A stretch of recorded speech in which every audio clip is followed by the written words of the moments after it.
فلذلك فادع واستقم كما أمرت ولا تتبع أهواءهم وقل آمنت بما أنزل الله من كتاب. الحمد لله وصلى الله وسلم على نبينا محمد وعلى آله وصحبه أجمعين. Alright, inshallah, today we'll get started where we left off, and we made it to like the second chapter of this book. And the second chapter is what has to deal with Islam, and then it's fadlun. And fadlun is something that could be interpreted as a few different ways you could explain it. And one of it is like its merit or its like benefit over other things. So I translated here as the merit of Islam and its people. And so we touched on the beginning of this, which is that the merit of this is that ad-din al-haq wal-Islam, that the only true religion or deen is Islam.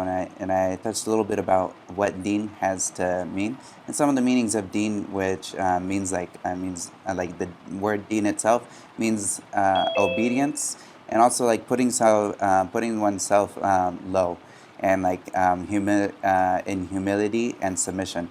That's some of the things that are encompassed in the word ad-din, and as well as also recompense and other things as well that come from this root word.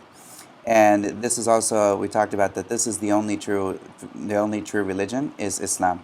And the author here, he talks about, then he gives the definition of Islam. And when he talks about the definition of Islam, he says that it is submitting oneself with pure tawheed to Allah. And so this is that one is submitting themselves, al-istislam, which is what he uses here, which is like giving oneself over with tawheed, like completely with tawheed, making sure that it's only to Allah that we give ourselves to Him. And we give ourselves and submit ourselves to Allah, completely following His messenger, which is the ittiba', which is when we follow the Prophet ﷺ in everything that he came with, and everything that he told us to do, and everything that he told us to stay away from. And this is that complete following, and that we take everything that he says and we don't reject anything that he says. And of course, if there's shortcomings in our obedience, is something we ask Allah for forgiveness. But this general concept that we follow we follow Allah's Messenger sallallahu alaihi wasallam in everything that he came with, and if we come short, we seek Allah's forgiveness for it, but we always take it, and we know that this is the guidance that Allah gave us. And then completely following His Messenger, and this also encompasses following the Prophet sallallahu alaihi wasallam in his way, which is like the Sunnah, as well as in all of the beliefs that he came with, and not adding anything into it that's not from what the Prophet ﷺ came with, or that's not encompassed with that general message. And also, he says, and freeing oneself from shirk and its people. And this is another thing that is a very key part of Islam, is that Islam is not just us affirming the truth for ourselves, but it's also us saying that we're free from all the other beliefs aside from Islam, and that we free ourselves from them, and we also free ourselves from like holding a love according to them, because this is something that we love according to someone following. It's like we love a person according to their following of Islam, and that is something that goes up and down depending on the person. And also someone who has no love for Islam and no love for Allah, then how could we hold that same love that we would hold for someone that is a Muslim? How could we hold that for someone who doesn't love Allah and doesn't love His Messenger and are enemies of that? And this is something that Allah says, لا تجد قوما يؤمنون بالله واليوم الآخر يوادون من حاد الله ورسوله. And so Allah says here that you won't find, speaking to the Prophet ﷺ, you won't find a people and that believe in Allah and His Messenger, and that also yuwaduna, which means like they love, and they hold like this love and they make this love between them and the people that yuhadduna Allah wa Rasulah, that go against go against Allah and His Messenger. وَلَوْ كَانُوا آبَاءَهُمْ أَوْ أَبْنَاءَهُمْ, and even if they were their fathers or their sons, أو عشيرتهم أو إخوانهم أو عشيرتهم, or their brothers, or the people that they live with. And so this is something that Allah says that to the Prophet ﷺ, you won't find these two things come together in the same thing. You won't find someone that really believes in Allah and loves Allah that also has this love and affection for the people that hate Allah and go against Allah and His Messenger. This is not something that comes together. And so this is another like a key part of Islam. And yes, there is we work well with other people that are not Muslims and whatnot, and we treat them nicely and with good manners and whatnot. But when it comes to this love that we have in our heart, this love in our heart is not something that is that we give over to the people that hate Allah and His Messenger. Of course, a simple example is if you have someone that say and talks bad about your mom constantly and hates your mom, and everything that they have anything to do about your mom, they would always hate her and whatnot. And you would love this person regardless of the fact that they hate your mom and they hate your family and what she stands for and all of this other stuff. Of course, Allah is the greatest example here. It's not possible that you could possibly have affection for somebody that is completely opposed to the one that you love more than everything else in this world. And this is something that they just don't go hand in hand. And so this is where we left off in the last class. And the next thing that we'll go into is the author here. He says, وَالْإِسْلَامُ الْعَامُ هُوَ الدِّينُ الْأَنْبِيَاءِ وَالْمُرْسَلِينَ قال تعالى عن نوح عليه السلام وَأُمِرْتُ أَنْ أَكُونَ مِنَ الْمُسْلِمِينَ.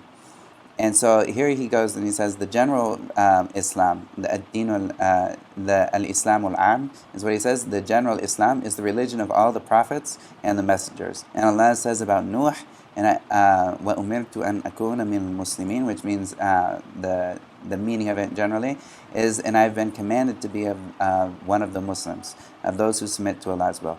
And also we have this word Islam, and Islam is like what you would call a gerund in English, like if you have run, like if someone is running, you would also say what is this action called? This action of running is called you would call it running, such as running.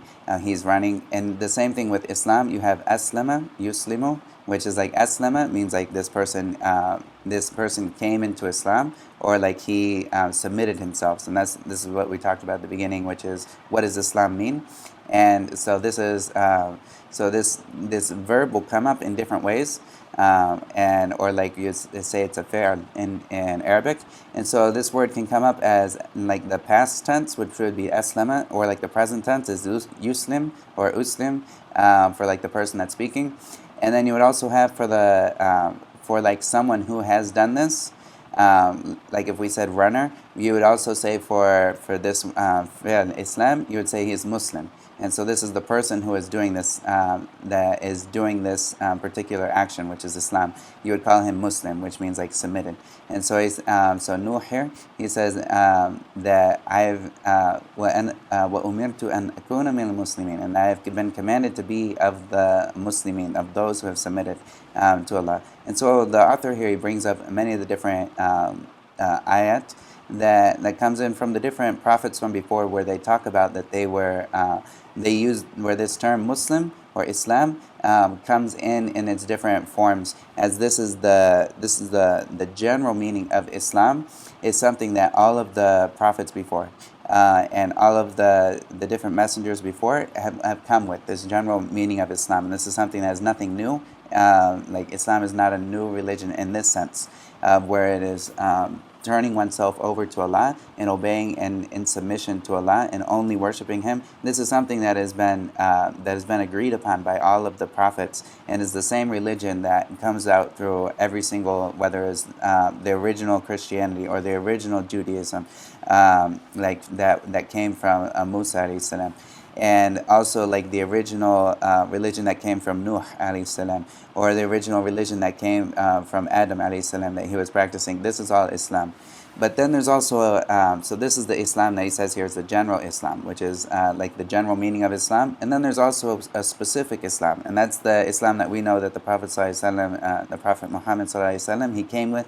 This is the specific Islam that is unique in its Sharia, or its rulings and its legislations, and it holds certain characteristics that the other versions of like the previous like versions of Islam didn't necessarily hold all of the same rulings. Yes, they all encompass a similar, like a foundation that will never be changed, such as like that we only worship Allah alone, like La ilaha illallah. This is something that is always encompassed, as well as the general the premise that the messengers of Allah are to be obeyed and followed. This is a general premise also, as well as the general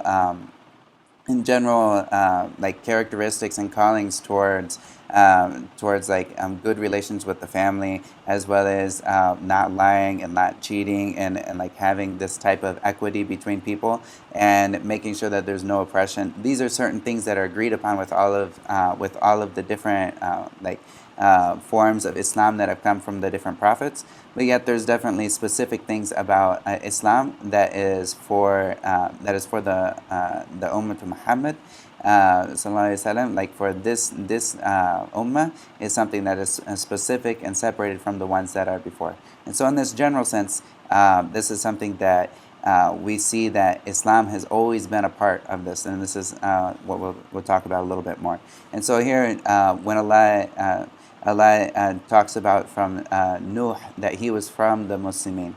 And also then we'll go on it. وَقَالَ اللَّهُ تَعَالَى لِإِبْرَاهِيمَ عَلَيْهِ السَّلَامِ أَسْلِمْ قَالَ أَسْلَمْتُ لِرَبِّ الْعَالَمِينَ. And so that Allah said to Ibrahim, he said Aslam, which is that word Islam. It's the command to become to be in that state of Islam. Aslam, and then Ibrahim said, قال أسلمت لرب العالمين. Aslamtu means that he submitted himself, or became a Muslim to لرب العالمين, to the Lord of the worlds. And so this is another example that we have that comes up in the Quran with one of the prophets also talking that this is the deen of Ibrahim, and that he was called to Aslam, like to become a Muslim or with Islam, and then he said that he did this. And of course, like this Aslamtu li Rabbil Alameen, it holds the meaning that he's a Muslim, and also holds the meaning that this Muslim is not just a term that goes to him, but also this holds li Rabbil Alameen, which means that he submitted himself to the Lord, or like Rabb of all of the worlds. And so the next one that the author here brings, he says, وَقَالَ إِبْرَاهِيمُ وَإِسْمَاعِيلُ عَلَيْهِمُ الصَّلَاةُ وَالسَّلَامُ رَبَّنَا وَاجْعَلْنَا مُسْلِمَيْنِ لَكَ وَمِنْ ذُرِّيَّتِنَا أُمَّةً مُسْلِمَةً لَكَ.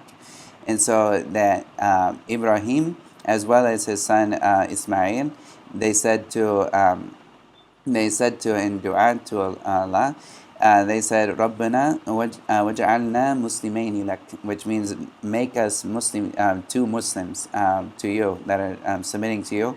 وَمِن ذُرِّيَّتِنَا أُمَّةً مُسْلِمَةً لَكَ. And from our offspring, make a Muslim nation that is submitting to you, and make and of our offspring a nation submissive to you.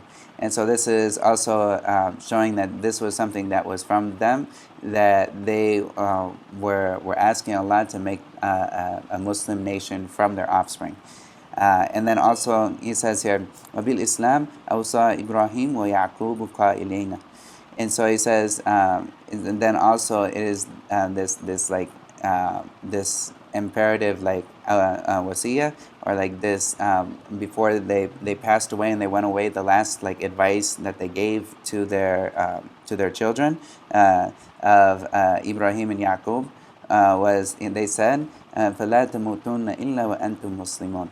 And so don't die except that you are Muslim, and that you are Muslim.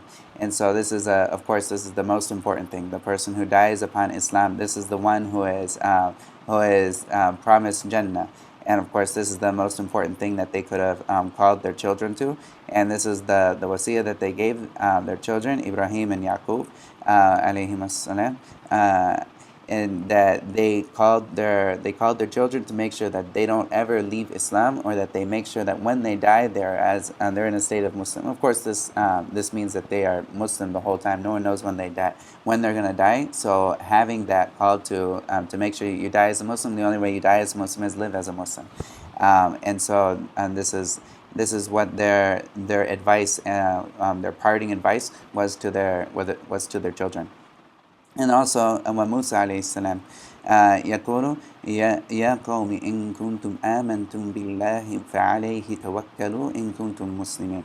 And also Musa alayhi salam, he says to the children of Israel, and that he says here, in kuntum amantum, is like if he says, my people, if you have truly believed in Allah, then upon Him put your trust, and upon Allah put your trust. If you're truly Muslim, like if you're truly Muslimin, or if you're truly submitting to Allah as well. And so then the next, and of course this was told to the children of Israel when and in the time of tribulation and trial and tribulation that they were going through, when they were about to leave Misr or Egypt, under the oppression of Fir'aun, that they were called to trust in Allah in this hardship, and to if they were truly Muslims. And of course, this is what Allah uses this term Muslim, because of course this encompasses the main aspect of what is the religion in whole. Like, is this religion ascribed to a single individual, or rather it's ascribed to our relationship with the Creator, which is one of submission to the Creator. Of course, if you say Judaism, Jews, even the word Jew, it's related to Judah, and which is one of the 12 tribes of Israel. And so one of these the whole religion, which would be related to an actual person, or their name, and whatnot. But in Muslim, the reality of the religion is that we are submitting to Allah, and this is something we find with all of the different religions that have come before, that were true religions. They were all Islam, in the sense that they were submitting to Allah. And then the next one, example that the author here he brings, as he says, وقال الحواريون لعيسى عليه السلام آمنا بالله واشهد بأننا مسلمون. And that the Hawariyun, which is the Hawariyun is mostly translated as the followers of Isa, or as you could say the disciples, but of course whether it's the actual 12 disciples that are mentioned in the Bible, or whether it's something that is actually more broad, which is the followers of his followers, and it's not limited to a number. That's something that could be understood in a different way. So these people, they said to the Hawariyun, the companions of Isa, they said, "Amanna billahi," and they said, we believed in Allah, washhad, and bear witness, bi'anna muslimun, and that we are Muslim, muslimun, which is the plural of Muslim. And so this is something that came from every single, as we can see from the first one that he brought here, was Nuh alayhi salam. He was Muslim, as well as Ibrahim, he was Muslim, and also we see that his son Ismail was Muslim as well, and as well as Yaqub, which is the other side of the branches that come from Ibrahim, also Muslim. And we also see that Musa was also Muslim, as well as Isa was also Muslim. And this is the deen that encompasses all of these prophets that came before. All of them were Muslim in this general sense. And we can also take from this that this is a religion that has always been around, and it's nothing that is particularly new when it comes to and when it comes to the general concept and the general foundation. And this is something that the author he'll explain a bit more on this. And so he says, وَالرِّسَالَةُ الْخَاتِمَةُ الْمَرْضِيَّةُ هِيَ الْإِسْلَامُ. And he says, in the final pleasing message is Islam. And then he gives the evidence here, and he says, قال تعالى اليوم أكملت لكم دينكم وأتممت عليكم نعمتي ورضيت لكم الإسلام دينا. And so then he gives this ayah, which is one of the most powerful and beautiful ayat, that Allah says, اليوم أكملت لكم دينكم, that today I have completed lakum, and for you, your religion, dinakum.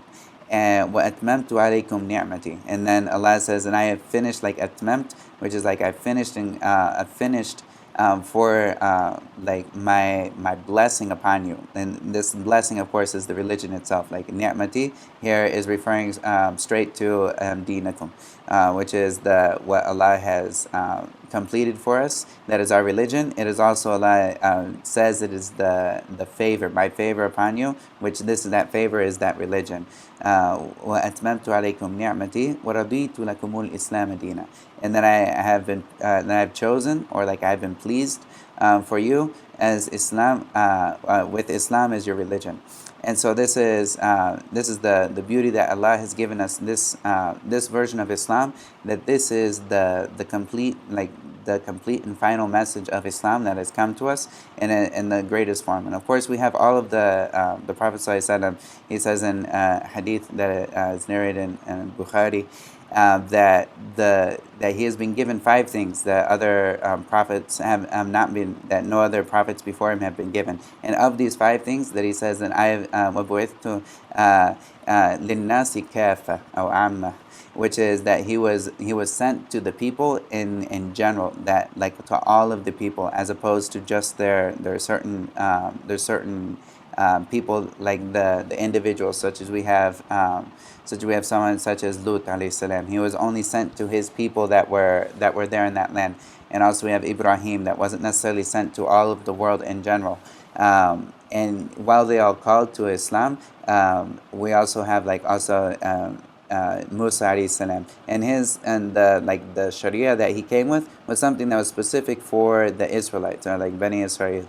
This is something that was specific for them, and it wasn't necessarily something that was for the whole world. And as one of the brothers was talking about, Judaism is something that for someone to be a Jew, they have to be born into it, which is of course this is a issue, because this doesn't open up the door for people coming into this is the issue. Of course, like the general concept of not worshiping anyone but Allah, this is something that they would all have, they would all have been calling to, like all of the prophets before, even from like the Bani Israel, they would have been calling to only worshiping Allah alone. But of course, the Sharia that was given to them, this was something that was given to them specifically. This wasn't necessarily something that was given to the whole world. And even this is something you can find that Isa alayhi salam, he was sent to the people of Israel. He wasn't necessarily sent to all of the world. And you can find this also, that's mentioned in the Gospels, that Isa alayhi salam, he's narrated as saying that he was sent to the lost sheep of the children of Israel, and that he wasn't sent to the Gentiles and whatnot. And this is something that, like Gentiles meaning like anyone who is other than Israel. And so this is something that you can see within like the mission of Isa alayhi salam. Like when he came and he called people, he was called to the people of Israel, and he was also he was limited to them in that sense. But yet the message of calling to Tawheed and only worshiping Allah alone, this is something that is open. That is open for every single person in any place, such as like even Fir'aun was called to this, and also the people of Fir'aun, like the people that were around Fir'aun that weren't of that weren't of the Israelites, they were still called to Tawheed and to worship Allah alone.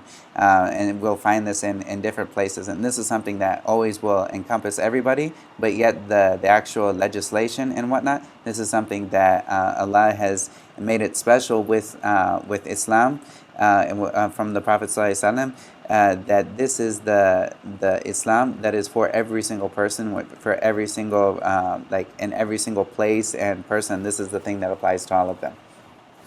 And of course, this is the final legislation. No legislation comes outside of Islam after this. And this is something that is, of course, it's known that the Prophet ﷺ is Khatam al-Nabiyyin, that he is the final messenger. And so, of course, no messenger or the final of the prophets, which is even more like general and encompassing, that there's no prophet that comes after the Prophet Mohamed ﷺ. And of course, we know that Isa alayhi salam, he will come back, and he will be like lowered down from the heavens, and to us in the final days, and will kill the Dajjal, and also like he will come back, but his coming back is something that will be in alignment with the Sharia of the Prophet Muhammad ﷺ, and everything that he does will be according to Islam as we know it, of course, except with the difference in that he won't accept the jizya from the people of the book. This is something that he will only accept Islam from them, and this is something that the Prophet ﷺ affirmed that. So of course this isn't something that is coming from Isa as opposed to the Prophet ﷺ, but rather the Prophet ﷺ said that this is what he's going to do, and of course that's a part of Islam because the Prophet ﷺ, he said that and he affirmed it for him.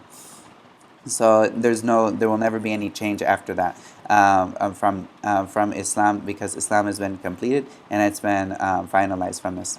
And also the next thing that the author here, he says after this, as he says, ولا يسع أحدا أن يتدين بغير الإسلام الذي أنزله الله على خاتم النبيين أو الأنبياء قال تعالى. And he says here that there's that no one is allowed to practice a religion other than Islam, the one, like the religion that Allah sent down upon the seal of the prophets sallallahu alaihi wasallam. And then he says, Allah says, وقال الله تعالى ومن يبتغي غير الإسلام دينا فلن يقبل منه وهو في الآخرة من الخاسرين. And then Allah says here, ومن يبتغي غير الإسلام دينا, that whoever desires something other than Islam as a religion, فلن يقبل منه, and that this will not be accepted from him.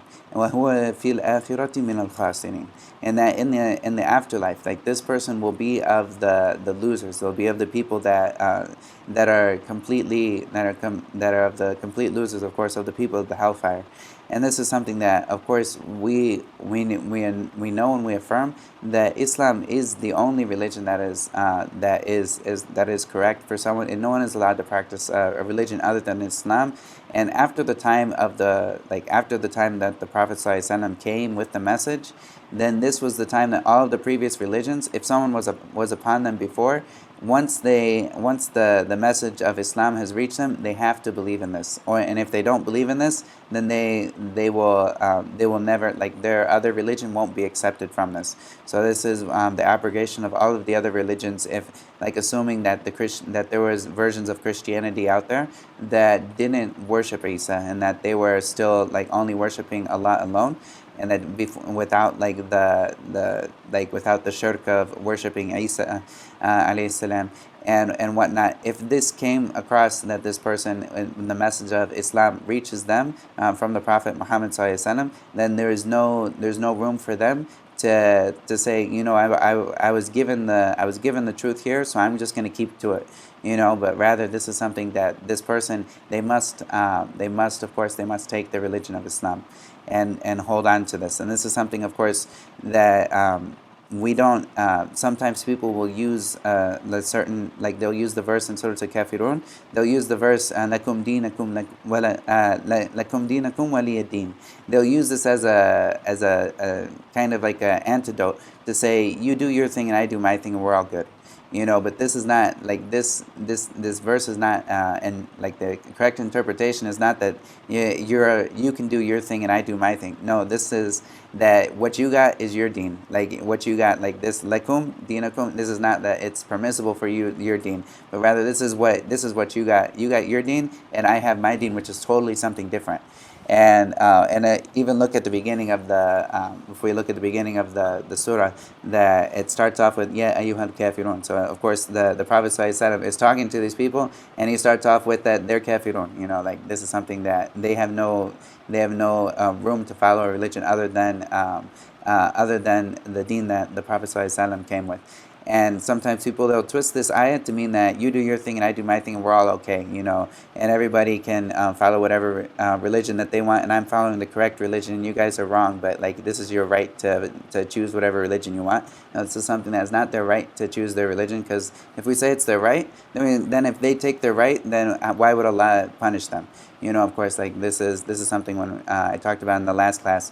When we say La ilaha illallah, this is actually saying that no one has the right. It's It's not just for me personally that I don't worship anyone other than Allah, but we're also saying this is the reality of the matter, that no one has the right to be worshipped except Allah. And anyone who worships other than Allah, this is something that we disbelieve in their right to worship. Like, no one has the right to worship other than Allah. And if they, and of course there's no compulsion in entering Islam, but at the same time, they don't have the right to worship anyone other than Allah.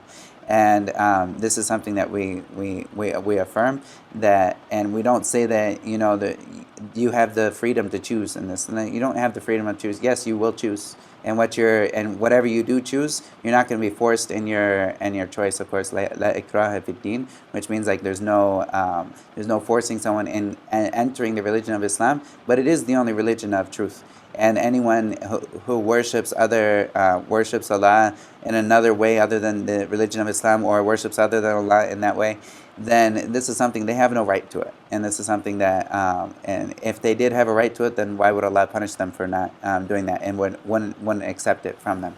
And so this is something that occasionally there's people that come up and they want to have this kind of like interfaith dialogue in this way, that we're all from the same religion in essence, and yeah, they're doing their thing, and we're not going to be like, we're not going to say that these people are like, we won't call them kafirun, like the people of the Christians or the Jews and whatnot. Of course, Allah calls them kafirun, and so that this is something that we call them kafir or kuffar, because Allah and His Messenger called them kuffar.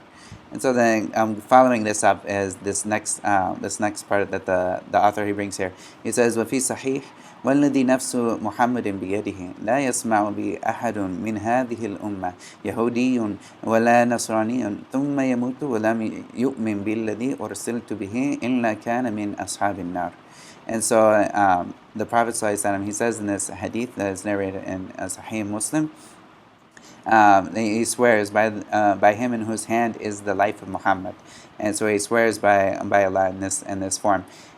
He says, لا يسمع بي أحد من هذه أمة, and he says that no one hears me from amongst the community, or like from this ummah. What he means by this community, or like this ummah, min hadihi ummah, he means the ummah of da'wah, which is the ummah that everyone that from his time, from the time of the Prophet going on, every single person is being called to Islam. And so there's no one that from these people that are called to Islam that hears about him. Yahudiyan, then he gives an example here. He gives an example of a Yahudiyan, wala Nasraniyun. And he says, and not from a person who's a Jew or a Christian. And this is like this hadith is not limited to the Jews or the Christians, but rather this is something that is general. It encompasses more than just the Jews and the Christians. But he uses this as an example because they are actually ones that were on a religion that was of course it was based on revelation from Allah. So he says, ثُمَّ يَمُوتُ وَلَمْ يُؤْمِنْ بِالَّذِي أُرْسِلْتُ بِهِ, and then they die and they didn't believe with what I was sent with. إِلَّا كَانَ مِنْ أَصْحَابِ النَّارِ, except that this person would be from the people of the hellfire. And so this religion that the Prophet ﷺ came with, this is something that after his time, there's no one that comes after them that is like accepted from this religion. Everyone is, and it's incumbent upon them to worship Allah according to Islam.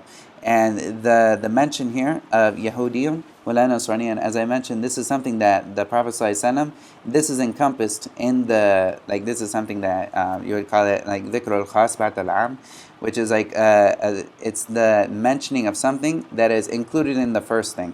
And so it's something that is, it's like, you would mention something that, such as I'd say, worship Allah and pray your salah. So if I said worship Allah and pray your salah, praying your salah, it's included in worshiping Allah.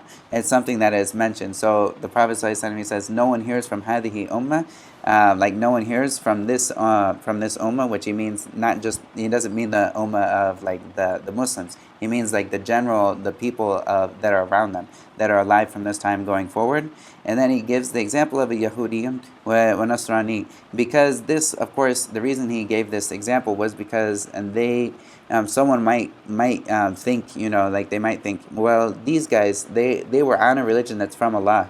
So if they're on a religion from Allah, then it's okay for them because they're on a religion that was a religion that was originally on something that was true. They were on a true religion. But after the Prophet ﷺ, he gives it here, and he's very clear that anyone from any of these religions, and even if they were Yahudi or Nasrani or like a Christian, that this person, they have to believe in the Prophet ﷺ. And if they don't, then they will be from the people of the hellfire. And also something that has come up that I came across, some of the people, they will talk about that, which is kind of it's a sad state. Like some of the people are talking about Queen Elizabeth and why you shouldn't say that she's from the people of the hellfire. And of course, we as asSunnah wal-jamaa'ah, we don't say that people individually. We don't say that individuals are from the hellfire because the person may have become a Muslim. Every individual, maybe before they died, maybe they became Muslim. So we don't say anyone individually is from the people of the hellfire, but in general, we say if somebody claimed to be other than Islam and they died upon other than Islam, then they're the people of the hellfire. And this is if they've heard with this hadith as it comes, if they've heard about the Prophet ﷺ and what he came with, which is La ilaha illallah. So if they've heard that there's no one worthy of worship except Allah, and then this person, the proof has been established on them, and it's incumbent on them to if they don't know anything more than this, or they've heard other bad things about Islam, then it's incumbent on this person for them to go study and go look out and see what is Islam. But some people have said if Islam came to somebody in a form that is distorted, or it isn't a pure version of Islam, then this person doesn't this person has an excuse with Allah. They would be from the people of Fatra, and so they'd be min ahli al-Fatra, which is like the people that are given a chance on the Yawm al-Qiyamah because they never heard the message. If the person, but this is something that is a strange thing, because if the person even heard the basic message that there's no one worthy of worship than Allah, even if they got the rest of Islam wrong, if they heard this is enough to establish the proof upon this person for them for them not to have an excuse with Allah of why they were worshiping other than Allah with them. And then, this, even if they heard that Islam is this, that, and the other, or blah, blah, blah, or somebody gave a bad picture of Islam, this is something that all of this bad picture of Islam, this is something that's upon them, for them to learn about Islam once the message has reached them that there's a prophet, his name is Mohamed, and he came with the message that we only worship Allah. This is enough for the proof to be established upon these people. And if this person died after hearing that, which of course Queen Elizabeth definitely heard this, and if she died and she didn't become a Muslim before them, then she's of the people of the hellfire with those conditions set. And some people would try to say, no, we don't say that people are from the hellfire, but rather we leave it up. We leave it up. Yes, we don't say individuals are from them, but if that individual fits this description, that description is in the hellfire. And so that's the way that asSunnah will look at it when it comes to these people. And of course, we shouldn't be praying for people, we shouldn't ask for forgiveness for people that aren't Muslims. If someone died in a state other than Islam, and we don't know that, we have no evidence that they became Muslim on their deathbed. All we know is this person was a Christian or whatever, and then he died. And someone says maybe he became Muslim. No, we don't go off of these maybes. This maybe is something that we don't, if we went off of maybes, then we would be burying them with the Muslimin, we'd be burying them with the Muslims, and when we'd be praying janazah on them. And of course we don't do this and we don't do that. We take what is apparent, and we leave off these speculative thinking. And this is something that is very strange, that some people, they go to their love for the kuffar has brought them to a point where they're asking Allah to forgive these people after they died on a deen other than Islam. And Allah commands us not to do that. وَمَا كَانَ لِلنَّبِيِّ وَالَّذِينَ آمَنُوا أَن يَسْتَغْفِرُوا لِلْمُشْرِكِينَ مِنْ بَعْدِ مَا تَبَيَّنَ لَهُمْ أَنَّهُمْ مِنْ أَصْحَابِ النَّارِ مِنْ أَصْحَابِ الْجَحِيمِ. And so Allah says in this ayah that it is not for the Prophet ﷺ. The Prophet is not one that, or the people that believe, for them to make istighfar, like to ask for forgiveness for the mushrikeen, for the disbelievers, after it's become clear that these people are disbelievers from they're ahlul jahim. And so, like, once these people are people, when it's clear to us that they're disbelievers, then we're not allowed to ask for forgiveness for them and whatnot. And this is something that occasionally, like, people that will go to these extents to try to ask for their, whether it's their maybe it's like their celebrities that they love, that when they died they think maybe he, if you don't have a witness that says he became a Muslim, then we don't take this maybe that he was a Muslim, you know. And Allah, of course, if this person was actually a Muslim, this is something that Allah will take this person into account, and it won't punish anyone that actually became a Muslim. But in regards to us and our relationship with them, it is upon the dhahir, which is like the apparent. We only go off of the apparent. We don't open up people's hearts to see what's up, and we don't assume. We don't have speculative things when it comes to people. We take what is apparent, and we leave the rest to Allah. Like, we leave the secretive or those things to Allah, and we're only someone that goes with what is given to us on the surface. And so the next thing that the author here, going back to what he said, is that the author here says, إذ الإسلام دين الفطرة. قال تعالى وأقيم وجهك للدين حنيفا فطرة الله التي فطر الناس عليها لا تبديل لخلق الله. That Allah says here, that this, the author here, he says that this is because this is the religion, since this is the religion of the fitrah, Allah says here, فَأْقِمْ وَجْهَكَ لِلدِّينِ حَنِيفًا, that Allah says, so set your face towards the religion of, towards ad-din, Hanifa, which is like the state of, when you're in a state of Hanifa, which Hanifa means like someone who, like originally, like Hanif would mean like someone is like crooked or like is not like straight with the other thing.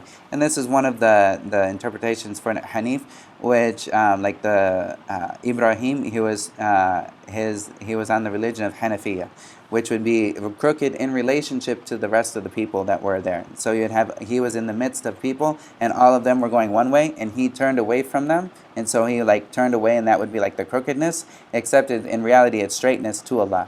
So he turned away from their shirk, and he went to Allah. And so this is that Hanifa, which is like turning away from the other people and all the people that are going away from Allah, but rather you're turning away from these people and going against the grain and going towards Allah. And so this is that Allah here, he says, فَأْقِمْ وَجْهَكَ لِلدِّينِ حَنِيفًا, that you turn away from the rest of these people and you go straight to Allah in this pure deen. And also, why does Allah mention here wajhak, which is your face? And this is some of the scholars will mention that the face is mentioned because this is like when someone turns their face. This is like this means like, of course it's all of them that is to be turned to Allah, but the face is mentioned here because of its like this is the light of the person, or like this person's like its essence. If his face is towards it, then this like shows that all of him is towards it. Wallahu ta'ala a'lam. And then Allah says here, فِطْرَةَ اللَّهِ الَّتِي فَطَرَ النَّاسَ عَلَيْهَا, that this is the fitrah. And then when Allah mentions here فِطْرَةَ اللَّهِ, fitrah, the word fitrah here, it comes to mean like a natural, like as Allah explains it here, that this is what Allah فَطَرَ النَّاسَ عَلَيْهَا, فَطَرَ, which also has the meaning of like is creating somebody with this certain inclination, like in a certain disposition or nature, that Allah created this that this deen, like this deen of Islam, is the nature that Allah created all of nas, all of people upon. So Allah created all of the people upon this nature, which is Islam. And this is something that every single person, like if they were left as it comes like in the like tafsir for this, Ibn Kathir, he mentions some different some of the different hadith and athar that come in regards to this. And he mentions the hadith that the Prophet ﷺ, he says that there's no one that is born from someone who is born except that they're born upon the fitrah. And then their parents, his parents, either they make him a Christian, or they make him a Jew, or they make him a Majus, which is like our Zoroastrian. And so like it's and that this person is changed from the fitrah that they're originally created upon. And so this is this religion of Islam is something that ultimately, if you have a person when they're born, and as we can see, like all the people that like myself and the people that have come into Islam from outside of Islam, when they come into Islam, they find that this is like that natural, like this is the natural religion, like the religion that goes with my soul, like that my soul isn't like torn apart by following this religion, as you'll find with anything else other than Islam. The soul will never find its peace, and it won't find its ease, and it won't find that it's in its natural disposition. Of course, we're all created with this natural disposition of Islam, which is to worship Allah alone, and we never will feel proper when we're trying to worship someone else alongside of Allah. This is something that will that of course, like the new Muslims and anyone who became a Muslim, they will understand this in maybe a way that the born Muslims won't necessarily appreciate. But this is something that we see, that this is the fitrah, this is the natural disposition that Allah has created all of mankind upon it. And if you can see, like sometimes, like if you have any other way of thinking or going about in life, or philosophy or religion that is apart from Islam, it's like you have different gears that are trying to fit together, but they'll always be like skipping. They're not like actually made for each other. And so while you can make it work, and like say somebody can live as a Christian or whatever, and they can try to make their mind fit into how is God 3 in 1 and blah blah blah, and we worship Jesus, and Jesus also worshipped God, and we also worship God that Jesus worshipped. And like if they actually try to put these things together, they're always going to be like fighting against logic itself.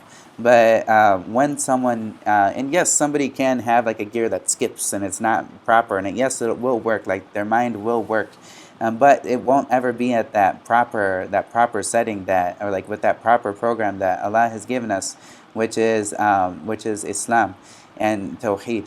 And so this is something, when somebody comes into Islam, this is what Allah has originally created them on, and that Allah has called them towards.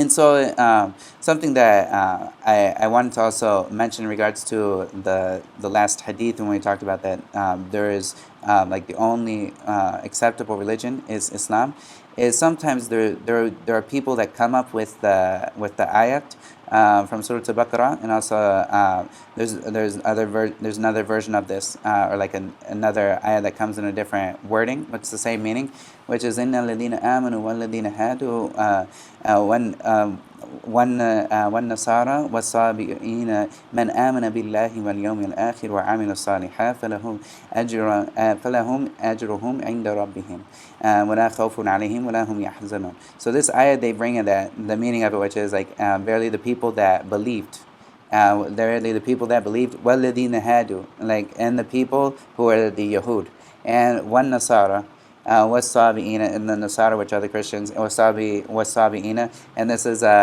like, either there's a difference of opinion about whether it's a version of Christianity that people held, or whether it's people that were like on the Deen of Hanifa, which like they left the religion of their people to follow Allah alone and their other religion.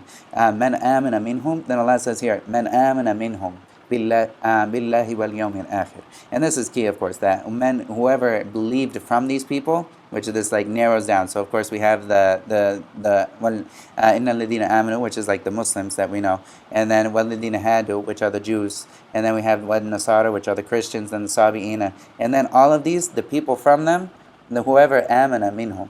And so like the people, whoever believed from them, then this person, and then amila salihat, and then they also did good works, falahum inda, so then they have then their reward will be with Allah, and there will be no fear or judgment upon them. So some people have taken this verse to mean that any of these religions are acceptable with Allah. And they twist this verse out of its context. And this context, of course, the context should be understood that the authors are like the authors of tafsir. They've talked about there's a couple different ways you can look at this verse.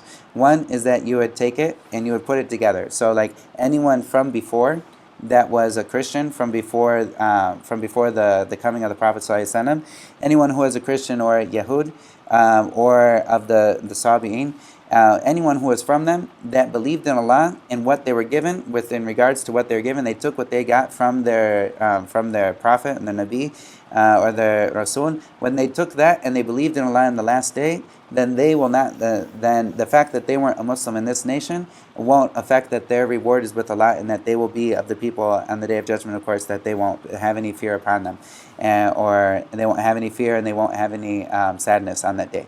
And so this is one of the ways that they put it together, because this is for the people that before Islam came, that this is for them. And then if you were to say that for the people after Islam, they would say for whoever after Islam came, they were from these people and then they became Muslim. Then for them, because that's the only Islam, or like the only Iman that is accepted, is that they accept that Iman has to be in Allah and is in Allah, and also has to be in Allah in accordance with the messenger that is the most recent messenger for them. And so this is like the correct trend, like the correct interpretation of it. And if somebody tries to take it to mean like that all of these major religions are okay and that someone can choose, of course this person is going against ijma' al-muslimin, like the consensus of the Muslimin. And this person, like mostly, you won't find someone who talks about this, except that there's like serious signs of nifaq that are within the people that talk about this, and they try to say like that a Christian is a mu'min and a Jew is a mu'min, and Allah has called these people, like in reality Allah has called these people kuffar. And so of course, like this, someone that tries to take this verse and try to twist it out of its context, then this is something that like someone should be aware. Like, you know, this verse is very important to understand, and of course there's no contradiction between this and that and what the Prophet ﷺ said in that hadith that we mentioned, that no one from this ummah hears about me and they don't believe except that they're from the people of the hellfire. And so going on to the inshallah. Inshallah, we'll take just a couple more points here, and then we'll call it for today. And he says, the author here, he says, وَهُوَ الدِّينُ الْهُدَى وَالرَّحْمَةِ. And so he says that this is a religion, and we're talking about the benefits of Islam. He says that this is a religion of guidance and rahmah. And then the Prophet, then Allah says here, قال تعالى ونزلنا عليك الكتاب تبيانا لكل شيء وهدى ورحمة وبشرى للمسلمين. And so that Allah says here that we have brought down upon you the al-kitab, like which is talking about the Quran. And so that we have sent down to you the book, or like the Quran, as an exposition, tibyanun likulli shay, as an exposition of everything, a guidance, a mercy, and glad tidings for those who have submitted themselves to Allah as Muslims. And so, like, this is something that when we see in Islam, that there is the guidance that is in Islam that you won't find in anything else. And this guidance is something that is all-encompassing. Like this guidance doesn't just reach for like individuals as opposed to, or like doesn't just reach for rich people as opposed to poor people. It doesn't just reach for people that have the time to dedicate themselves to worship, as opposed to the people who have like a life to live and they have like business and whatnot. But rather, this is a religion of guidance for everybody, and also of mercy. And this is a religion that comes with mercy. And this is also, like, for me personally, when I came into Islam and I was looking into Islam, then one of the things that pulled me into Islam originally was just seeing that this is a religion that has guidance for everybody, you know, and like this guidance, it doesn't leave out things. And even in a hadith that some of the Sahabas were being told from the other people, they say, your Prophet tells you everything, like he tells you all the different things. And they said, yeah, he even tells us how we should clean ourselves after we use the bathroom. And this is something that like this religion has that guidance for every single thing that is important for us to know in life. The religion of Islam, it has that guidance for that. And some of these things, yes, we have like the guidance, specific guidance for these things, and some of them we have basic principles that Islam has given us that we can use when new things come up, or we can make qiyas, which is like likening things that are alike to each other, to give us guidance in all of these areas, and this is something that will be guidance for us until the end of time, regardless of what new things come about or what technologies come about. And this religion has guidance for us, such as the Prophet ﷺ, he said, "La darara wa la dirar." That the Prophet ﷺ, he said that there's no harming and there's no like reciprocation of harm or like intentional harming. And so and like this basic concept, which the fuqaha or like the scholars of fiqh, they've come across, and they bring from this that the essence and everything is that if this thing is harmful, then it's impermissible because of this. And this is something that when we look at our life, or we look at the reality of what's happening now, when we see that like the pollution of the environment and whatnot, if this is harmful, then it's impermissible. And we have a text that shows us that like that yes, we also have we have the ability to utilize things for our benefit, but also if it's harmful, then this is something that the Prophet ﷺ, he prohibited this. And so we have this guidance for us in all of these different areas, and that this book, like the Quran, is something that is tibyanan li kulli shay, which means that it is like an explanation, or brings everything that we need to know is found inside the Quran. Of course, like the details of things that aren't important for people to know, these aren't necessarily what we need. It's not imperative for people to know. And you won't necessarily find all the details to astrophysics in the Quran, or you won't necessarily find different like genealogies in the Quran or whatnot. But you will find all of the things that are necessary for us to know. You will find that in the Quran, as well as you'll find the essence and the core principle. You'll find this all in the Quran, and it explains everything from that.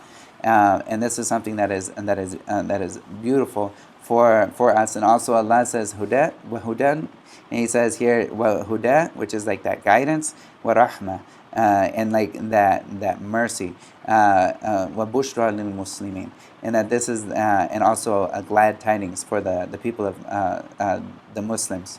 And so this is something also we see that this religion is also a deen of mercy, and that we look at the mercy that comes from giving everyone their right, and everyone making sure that everyone has their rights given to them. This is something that is beautiful, that is the ultimate mercy. Like the ultimate mercy is not like when you see somebody that's oppressing somebody else, having mercy on that person that's an oppressor. Like the ultimate mercy is stopping that oppressor from oppressing someone else. If someone was to leave that oppressor like untaken into account, then you're not having mercy on the person that's being oppressed, or the many people that are being oppressed.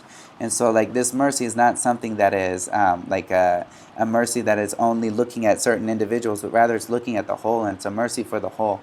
And this is also one of the things that like brought me into Islam, is when I saw like the mercy of Allah, that He would punish those who are disbelievers and those who are oppressors. Like this is mercy for the whole, and that Allah punishes the people that go and they oppress other people and they take other people's rights and whatnot. This is that mercy that Allah has given, because when we know that, then we will actually like stop ourselves from this oppression, and it will be a mercy that some people are reprimanded and given and taken into account and like punished for that. This is mercy for the whole. And this is something, of course, like when we look at Islam, we see that this is something that is very merciful religion. Whether it's mercy for our neighbors and from those around us. And the Prophet ﷺ, he says in a hadith that ar-Rahman yarhamu man, that ar-Rahman, which is like from that the names of mercy, that he has mercy on those who have mercy in the earth, and that the people that have mercy on other people in the earth, then Allah will have mercy on these people.